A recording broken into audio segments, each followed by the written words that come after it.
सिद्धेभ्यः तुभ्यं नमोस्तु भविष्यद्वक्तारणाय तुभ्यं नमोस्तु भवदुःखनिवारणाय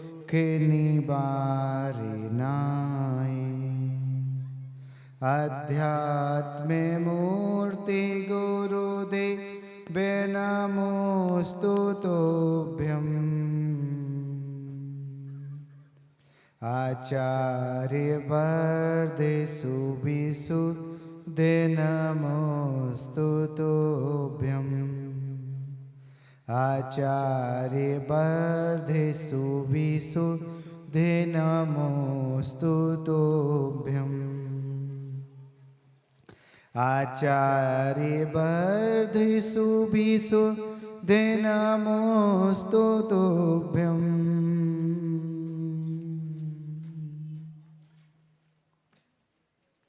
नमो अरिहन्ताणम्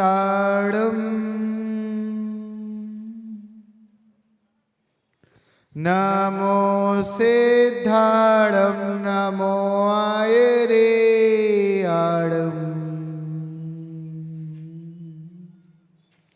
नमो अज्झायाणम् नमो लोये सौविसाहुणम्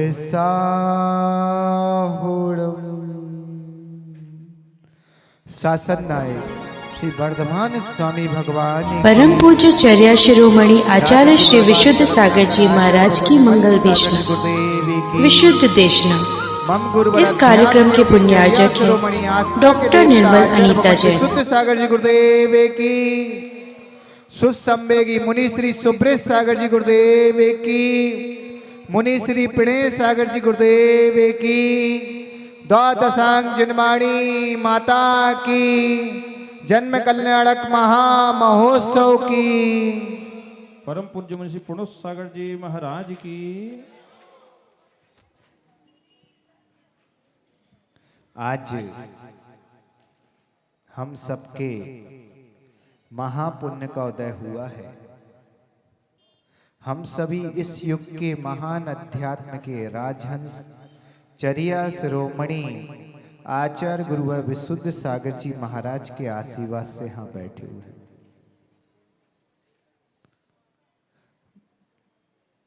आप लोगों के चेहरे और आप लोगों की जयकारा बता रही है कि आप सब थक चुके हैं।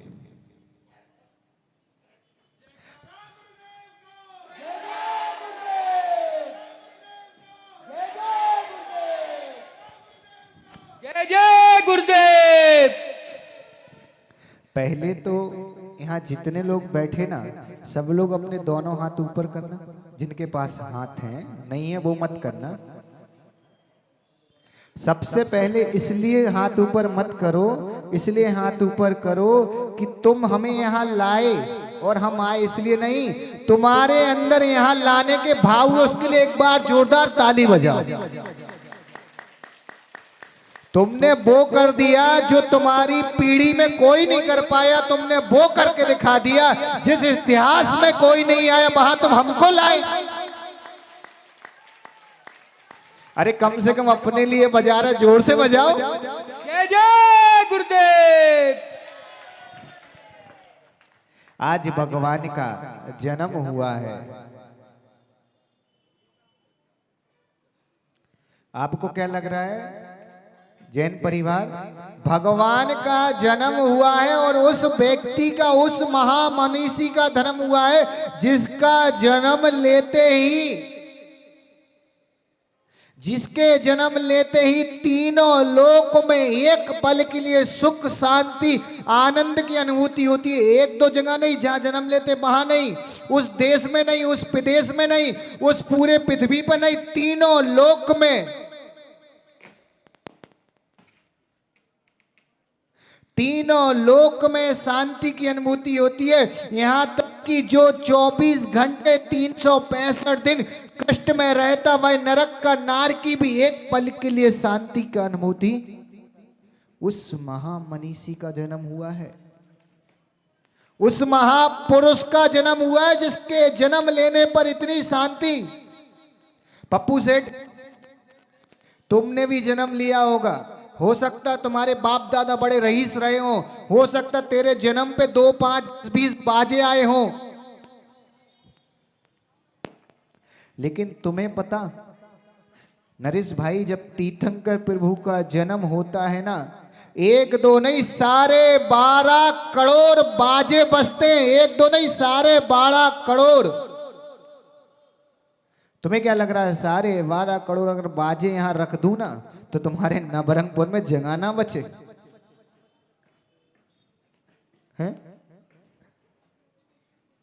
गौरी शंकर भैया, यहां बड़े बड़े सेठ बैठे, वो आनंद भाई कहां है अपना, सोना चांदी, वो अपने आप को बहुत बड़ा सेठ समझता है।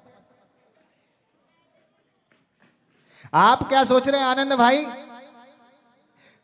तीर्थंकर प्रभु जब गर्भ में नहीं आते उसके 6 माह पहले से एक दिन में, केवल एक दिन में, समझ रहे ना, केवल एक दिन में 14.5 करोड़ रत्नों की वर्षा होती है। 14.5 करोड़ रत्न। आपको क्या लग रहा है अभिषेक, 14.5 करोड़ रत्न अगर एक बोरे में अगर ढांक धांस के भी भरो तो 1 लाख से ऊपर रत्न भर सकते क्या तुम? 1 लाख बोल रहा हूं, और 1 लाख रत्न भर जाएंगे आनंद भाई एक बोरे में, और 14.5 करोड़ भरने में कितने, 1450 बोरे। अब तुम्हारे पास जगह है इतने रखने की? आप सोचो उनके जन्म में एक दिन में इतना होता है कि तुम्हारा अगर वो रत्न पूरे भर दिए जाए ना तो नवरंगपुर की पूरी जैन समाज के घर भर जाए, लेकिन रत्न कम ना पड़े, तुम्हारे यहाँ रखने की जगह कम पड़ जाए। ऐसे प्रभु का जब जन्म होता है ना, आपको क्या लग रहा, उनका जन्म हुआ, उनके पंचकल नड़क हुए, हम मना रहे हैं, लेकिन हमें क्या मिल रहा है, हमें क्या प्रॉफिट हुआ? मर्यादा पुरुषोत्तम भगवान श्री राम को सब लोग जानते। दिनेश भाई, मर्यादा पुरुषोत्तम श्री राम का नाम सुना कि नहीं? और ना भी सुना हो तो तुमने ये तो सुना है कि कोई महान व्यक्ति थे। जब मर्यादा पुरुषोत्तम श्री राम प्रभु जब वन को गए और वन में जाते जाते उनके साथ एक घटना घट गई। क्या घटी वो आप सबको पता है कैसे घटी? मां सीता का हरण कर ले गया रावण, और जब मां सीता का हरण करके रावण ले गया ना, और जब हनुमान जी जाके पता कर लिया कि भाई रावण के पास लंका में ही मां सीता विराजमान है।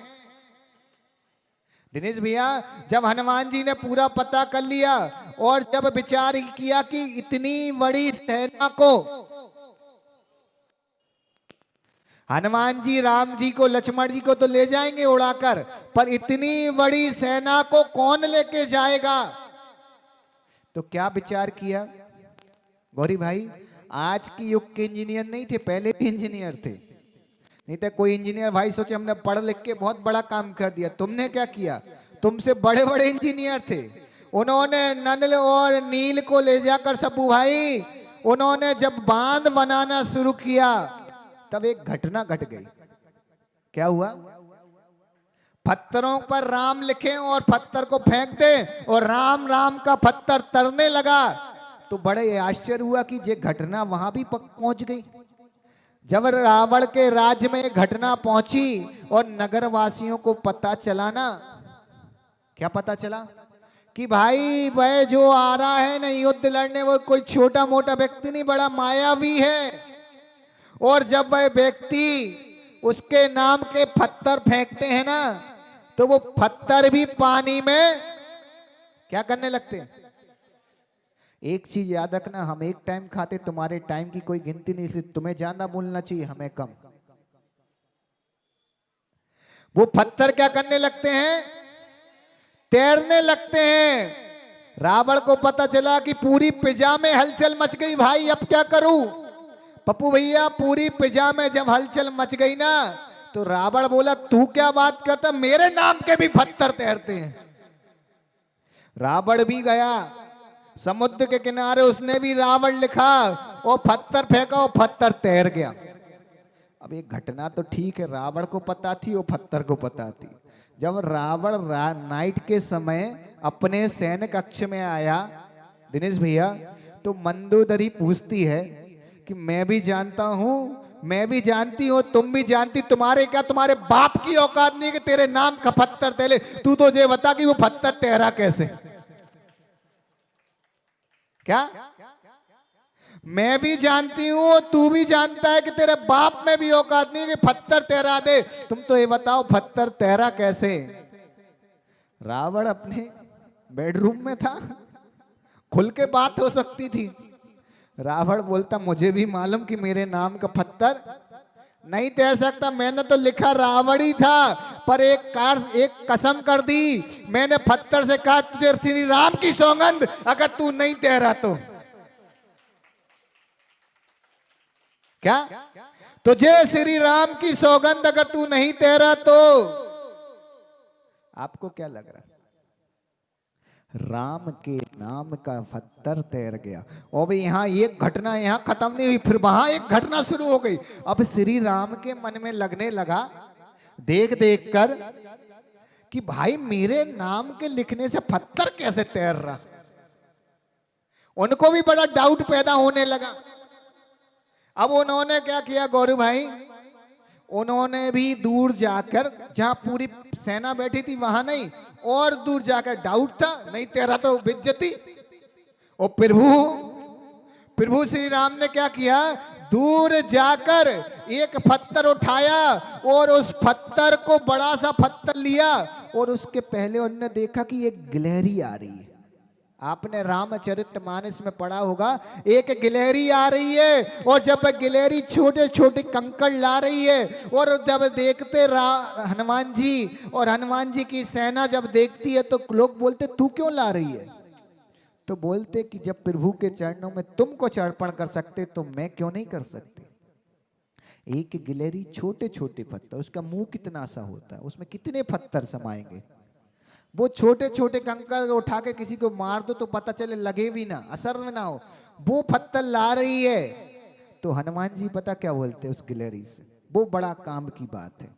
हनुमान जी बोलते हैं कि पप्पू भैया, वो बोलते हैं कि तू जो छोटे छोटे पत्थर ला रही है ना, ये जो पुल बन रहा है ना, उन्हीं पत्थरों की दम पे टिकेगा, क्योंकि पत्थर हिले ना, इसलिए बीच में छोटे पत्थर डालना पड़ेंगे। और तू ही सबसे समझदारी का काम क्या कर रही है। हमने फिर बोला था हम एक ही टाइम खाते, क्या कर रही है, समझदारी का कार्य कर रही है। और जैसे ही जे राम ने देखा कि भाई गिलहरी के भी पत्थर तैर रहे, अब एक और समस्या, अब भी और दूर चले गए भाई, और दूर, बिल्कुल कोने में जाकर जैसे ही उनने गौरी भैया पत्थर उठाया, और जैसे ही पप्पू भैया समुद्र में फेंका, और पत्थर क्या हुआ है, वो पत्थर नहीं तैरा, स्वयं प्रभु श्री राम ने फेंका। वो पत्थर नहीं तैरा, रावण ने फेंका राम के नाम पे, वो तैर गया। लेकिन जब प्रभु श्री राम ने फेंका, वो पत्थर नहीं तैरा। तुम्हें क्या लग रहा है। लेकिन इस घटना के बीच में एक और घटना घट गई। हनुमान जी तो राम भक्त थे, वह हनुमान जी दूर दूर से राम को ही देख रहे थे, और जैसे ही हनुमान जी ने देखा कि प्रभु श्री राम ने पत्थर फेंका और वह पत्थर तैरा नहीं, अब तो हनुमान जी की हंसी का खजाना ही नहीं। हनुमान जी इतने हंसे, इतने हंसे। अब प्रभु श्री राम बोलते तू हंस मत, मेरी हंसी करता है, मेरे नाम के पत्थर तैर रहे। तो हनुमान जी बोलते भगवान तैर रहे होंगे तेरे, तुम्हारे नाम के पत्थर, पर तुम्हारे हाथ के पत्थर नहीं तैर रहे। तुम्हारे नाम के पत्थर तैर सकते हैं सनी, प्रभु के नाम के पत्थर तैर सकते, लेकिन प्रभु के हाथ के पत्थर कभी नहीं तैरते। तुमने कभी सोचा ये हुआ क्या। प्रभु श्री राम का नाम लिखे हुए पत्थर तैर रहे, लेकिन प्रभु श्री राम के हाथ के पत्थर नहीं तैर रहे। तो हनुमान जी से जब राम जी ने पूछा कि तू तो ये बता, तू बड़ा बुद्धिमान है, कि ये हुआ तो हुआ कैसे, क्या हो गया। जैन परिवार आगरा, हनुमान जी ने बस जो बात बोली ना, वो बात मैं यहाँ बोलूंगा और उसके बाद अपनी बात को समाप्त करूंगा। वो बात सब लोग बड़े ध्यान से सुनना। क्या बोले हनुमान जी? हनुमान जी बोले, प्रभु जो तुम्हारा नाम लेता है वो संसार से तर जाता है, और जो तुम्हारे हाथ से छूट जाता है वह डूब जाता है। जो तुम्हारा नाम लेता है वह संसार से तर जाता है, लेकिन जो तुम्हारे हाथ से छूट जाता है वह नियम से डूब जाता है। तुम्हें क्या लग रहा है, यहां तुम जब आते हो ना, इनके चरणों में आते हो ना, और इनके चरणों में आकर केवल इनका नाम लेना, इनको पकड़ने की कोशिश मत करना। अगर इनको पकड़ने की कोशिश की हो, कहीं इनने तुम्हें छोड़ दिया,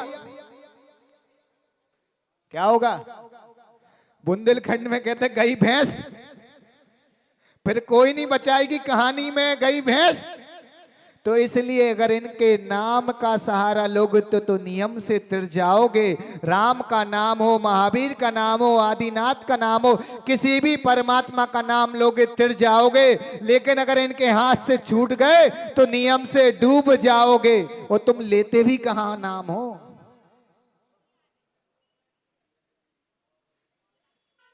चक्रेश भाई, आज की युग की एक घटना बताऊं। रतलाम शहर का नाम सुना? रतलाम शहर में हम लोग थे, और रतलाम में एक घटना हुई कि वहां चौके लग रहे थे, और जब चौके लगते तो आहार के लिए जाते। उस समय हम संघ के सबसे छोटे महाराज थे। छोटे होने में फायदा भी बहुत है और लॉस भी बहुत है। बड़े वालों के पास 20-25 ऑप्शन छांट लो, छोटे वाले के लग लेते कि एक ही बचता है, सीधी नजर उठाओ और चले जाओ। वही घटना हुई। अब पप्पू भैया वहां एक बच्चा आता था, बड़ा छोटा था, मुश्किल से 15-16 साल का, और भाई रोज आए और बोले गुरुदेव आपके आहार मेरे घर पे हो जाए। मैं भी सोचूं इसके घर पे इतने दिन से लगा मेरे हो जाए, लेकिन नंबर तो आए। समस्या क्या है दिनेश भाई? नंबर की। अब नंबर तो आए, अब भैया क्या करें?